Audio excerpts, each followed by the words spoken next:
అందరికీ నమస్కారం. నేను మీ షణ్ముఖ్.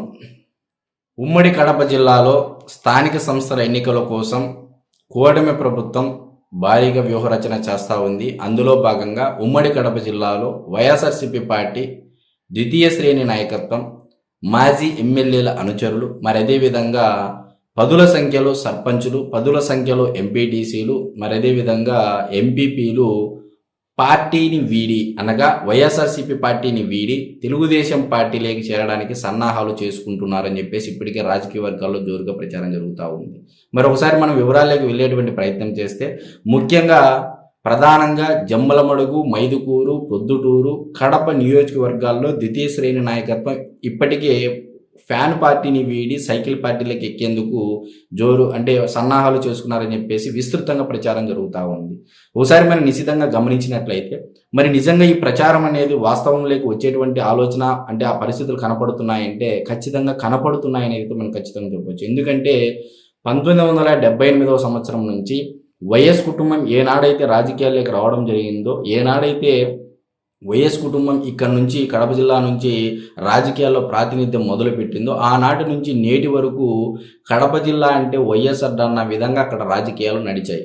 మరి 4 దశాబ్దాల సుదీర్ఘ రాజకీయ చరిత్రలో ఎప్పుడు వైఎస్ కుటుంబం ఎదుర్కోనన్నటువంటి మచ్చ 2024 సార్వత్రిక ఎన్నికల తర్వాత కూటమి ప్రభుత్వం ఏర్పాటు జరిగిన తర్వాత సొంత నియోజకవర్గమైనటువంటి దాదాపు 70% రెడ్డి సామాజిక వర్గం ఉన్నటువంటి పులివెందుల నియోజకవర్గంలోనే పులివెందుల మండలంలో ఉన్నటువంటి జెడ్పీటీసీ ఉప ఎన్నిక ఏదైతే జరిగిందో ఆ ఉప ఎన్నికలు జరిగినటువంటి విషయంలో వైఎస్ఆర్సీపీ పార్టీ ఘోర ఓటమిని చవి చూసింది. ఈవెన్ డిపాజిట్లు కూడా రానటువంటి పరిస్థితి.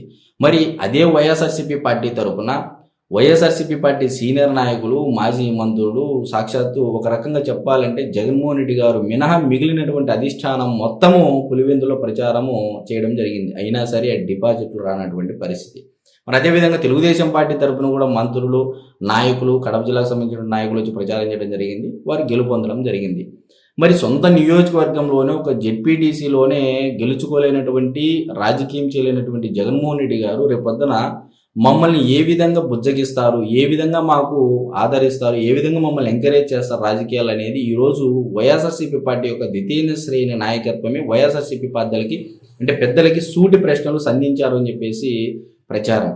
మరి అందులో భాగంగా ఈరోజు రఘురామిరెడ్డి అంటే మైదుకూరు మాజీ ఎమ్మెల్యే అయినటువంటి రఘురామిరెడ్డి గారి యొక్క ముఖ్య అనుచరుడు, మరి అదేవిధంగా మాజీ మంత్రి, మాజీ ఎమ్మెల్యే అయినటువంటి రామ్ సుబ్బారెడ్డి గారి యొక్క ప్రధాన అనుచరుడు, హెచ్ఎల్సీ మాజీ చైర్మన్ కూడా ఈరోజు సైకిల్ పార్టీని ఎక్కేందుకు కూడా ఆయన సన్నాహాలు చేసుకున్నారని చెప్పేసి అంతర్గత సమాచారం.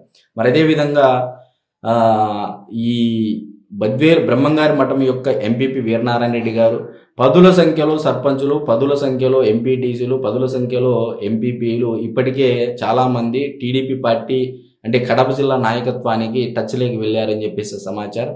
మరి ఇదే కనుక జరిగినట్లయితే జగన్మోహన్ రెడ్డి గారు అటు ఇంటా బయట సమస్యలతో కొట్టుమిట్టాడుతున్నారైతే మనం ఖచ్చితంగా చెప్పచ్చు. సమస్యలతో ఉక్కిరిబిక్కిరి అవబోతా ఉన్నారు. రాబోయే రోజుల్లో ఉమ్మడి కడప జిల్లా మీద స్పెషల్ ఫోకస్ చేశారు లోకేష్ గారు మరి టీము.